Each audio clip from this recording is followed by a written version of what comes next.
Hey guys, Barbara here. I hope you all had a wonderful Christmas, Hanukkah, Kwanzaa, whichever one you celebrate. As you can probably tell, I'm still getting over a little cold, but I'm so glad to be here with you guys today. So New Year's 2016 is fast approaching and I want to do one of the prosperity dishes, okay? I'm going to be making baked beans from scratch. You're watching the Bear Pantry Show.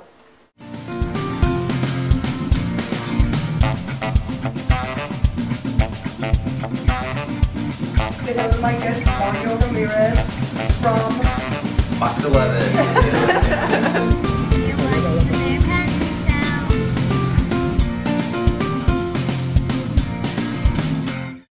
For New Year's, people normally make black-eyed peas, right? Well, I've already done that at the show, so I decided I wanted to try baked beans. But I wanted to try a recipe where the beans were baked from start to finish and no stovetop cooking or soaking overnight and stuff like that. So I found this recipe online and the finished product looked so awesome that I tried it, but it was a complete failure. And normally I would show you guys this at the end of the videos, but I want to show you it at the beginning this time. It won't take long. I wanted to show you what I went through and what I eventually had to do to get the recipe perfect, okay? Take a look at what happened. I couldn't find navy beans, so I'm using Great Northern. So I washed and drained the beans, put it in the baking pan. I added 8 ounces of tomato sauce, half of a large diced onion, a cup of brown sugar, a 1/4 cup each of mustard and molasses, and 4 cups of chicken broth. I also added a teaspoon of garlic powder, which I forgot to show you guys before covering the pan with aluminum foil. Next, I placed the pan in the oven at 300 degrees Fahrenheit and I went to work. 5 hours later, Jada checked on it for me and the liquid was all cooked out, so she decided to add 2 more cups of water. After giving it a stir, she then added 2 teaspoons of hot sauce, and I'm using Belizean Mary Sharp, and a 1/4 cup of tomato ketchup, and 1 teaspoon each of salt and black pepper.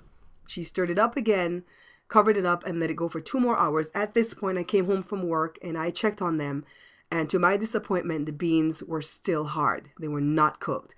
So I covered it up again and let it go 2 more hours.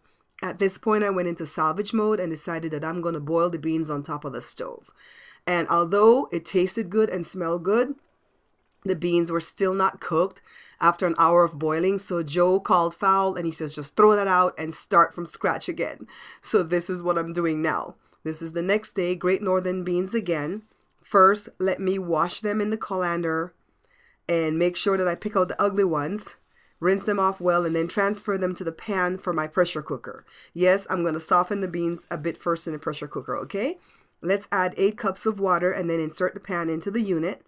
Now just let me place the lid on, lock it in place, and close the valve. I'm going to use the bean lentil setting and set the timer for 30 minutes. Half hour later, I'm allowing the steam to release. Now it's time to open up and check on them. They look pretty good, but let me test one by pinching it. And I think these are soft enough, so I'm just going to remove them with my skimmer, put them in my baking pan, and then let me go ahead and show you what we're going to use. A cup of brown sugar, a 1/4 cup of mustard, a 1/4 cup of molasses, a teaspoon of garlic powder, and of course, I've reserved these for the halfway mark: ketchup, salt and pepper, and hot sauce. I'm not using the tomato sauce or the onions this time, okay? I'm going to mix all my ingredients in this little bowl that I think is a tad too small, but it's going to be okay. Just mix it up well. And then now I'm going to go ahead and pour it on top of the beans. Pretty cool, right? And then I'm going to use 4 cups of homemade chicken broth. And then cover it up. And into the oven it goes at 375 degrees this time, not 300, for 10 minutes. And then I lower it to 250 for 6 hours thereabouts. We're going to see, all right? So now, this is 3 hours later. Let me give it a stir, add my ketchup, the salt and black pepper, and of course the hot sauce. And you can do without the hot sauce if you don't want it, okay? But we like it in it. And then I'm going to go ahead and stick it back into the oven, uncovered this time, and let it go for a few more hours. And here it is, 2 hours later. Gorgeous. Let me serve it up for you guys. I wish I had smell-o-vision.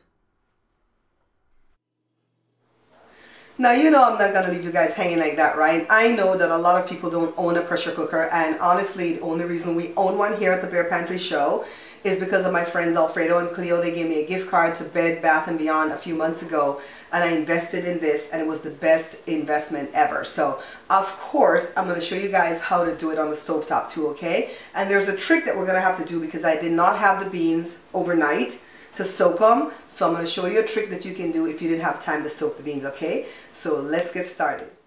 We start off the same way by washing the beans in the colander.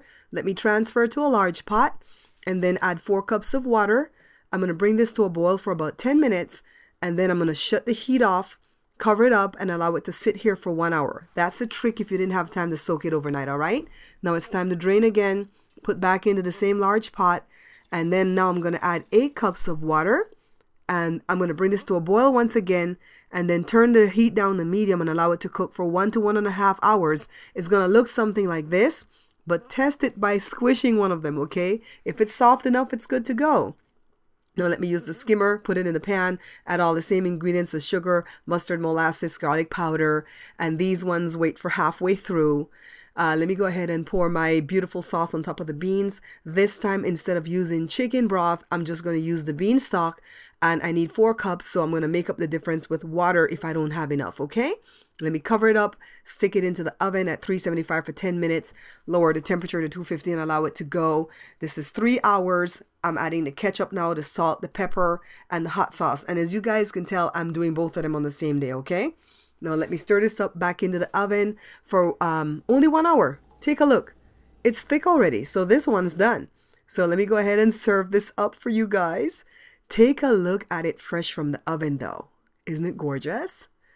And take a look at them side by side. The one on the left is the beanstalk one. The one on the right is the one with the chicken broth. So a little bit different color. You can add barbecue sauce, liquid smoked ham, ham hocks, bacon, anything you desire, okay?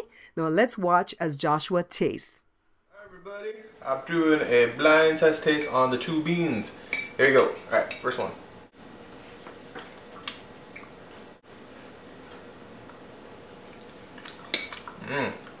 The one on the right has a lot more kick, and I like that. But the one on the left seems it's nice and sweet, so you can eat a bunch of it and then, you know, regret eating a bunch of beans. But it's really good. I like them. To tell you the truth, I like them both. If I had to pick one, it'd be the one on the right. This guy right here. I should take off this blindfold. That make things a lot easier. Alright, and then this one is a really close second. They're like that close. But if I had to choose one, this one, because it has a little bit more kick. But this one's good too, nice and sweet. And you didn't know, Josh, which beans I put in what bowl, but the one that you picked is the one that had the chicken broth. Ah! Everything else the same except it has chicken broth. No, it's got to be the chicken broth, man. Good stuff. So there you have it, guys, the last video for 2015. Well, at least the last cooking video, because you can never tell. I might pop back in with a quick video on the 1st just to tell you guys Happy New Year's. I want to thank you so much for receiving Joshua and Jada so well on the last video. When I fell ill with this cold and I lost my voice, I didn't have anything to upload because I was working on this video right here, and the kids offered. You guys received them so well, and I'm so grateful. I also want to thank you for all the support that you gave me throughout the 2015 year, because you guys know that my mom battled cancer again. She's fully recovered right now, thank God. And I really and truly leaned on your support. Also, because you guys shared the videos, we reached 20,000 subscribers right after Thanksgiving, and that's like a big milestone for me. I couldn't have done it without you guys, okay? Thank you so much for the comments, for the likes, for the shares, for everything that you've purchased from my website throughout the year, and also for just always being there for me. I love you guys. Stay safe for this New Year's Eve. If you drink, drink responsibly, which means don't get drunk. And have a designated driver, okay? Until I see you guys again, take care. Thank you so much for watching, liking, and subscribing. Please check out my other channels, the Product Review channel, my family vlogs, and Joe's channel. You can find all the links in the description box below.